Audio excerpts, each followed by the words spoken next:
Hey everyone, Mike here. So I'm going to show you the SystemSculpt plugin here, just a very quick overview on how to get it. I'm not going to go too much in detail as to how to use it and such. I'm going to make a separate video on that. Now, currently at this time, it is not available yet when it comes to the community plugins. However, you can get it one of two ways. Let me show you. The first way is to get it through my Patreon. You can just head on over to this post. It will be in the description below, and you're just going to download these three files. Manifest.json, styles.css, and main.js. Another way you can get it is through my GitHub, and I'm going to have this link also in the description below. Again, you're just going to download these three files. These two do not download. You don't have to. This is just the source code for it. If you want to take a look at it, of course, it's also publicly available on my GitHub in case you do want to take a look behind the scenes, see how everything works. These are the only files that you will need directly. So the next step is going to be heading into your base vault or whatever vault you want to install this. Maybe you want to install this into a test vault first, and then you will head into, in your root directory of your vault, you will have a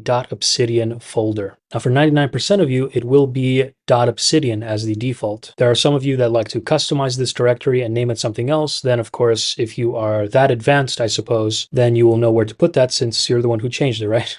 But anyway, you will head into the .obsidian folder. Oh, by the way, these are hidden folders. So in case you don't see this, make sure if you're on macOS, for example, all you got to do is, make sure that you're focused in the correct directory and then just hit Shift Command period as a hotkey. And that is a toggle for all of your hidden directories. So as you can see here, I'm toggling that on and off.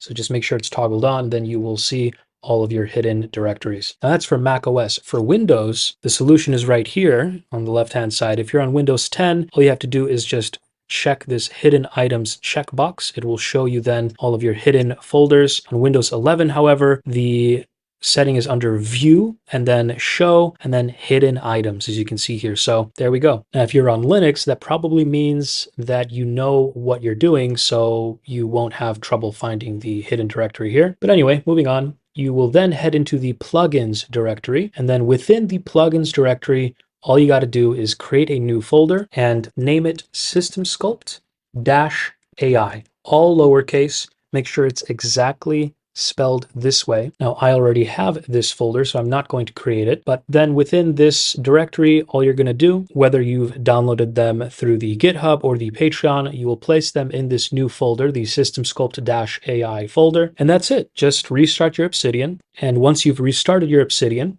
you will head into Community Plugins and go all the way down, and you will see the SystemSculpt AI plugin. Now, it will be disabled by default. Keep this in mind. So you will have to enable it. So it's going to look like this. You're going to have to enable it. And as you can see the change here, you'll know that it's active because your status bar will change, and you'll have these nice little buttons here now. So let's click off, and we can see here these buttons are working, max tokens. That is it. Now you have the SystemSculpt AI plugin. You can learn about it a little bit on your own, I suppose. Again, I'm going to make a full video. It's probably going to be more than 30 minutes, maybe an hour long, going through each and every single setting here. I've tried to make it as common sense as possible. I also don't want to, make you read a book trying to use this. So I've really tried to distill what everything does, how everything works. You will have these default prompts here, and you can always feel free to change them.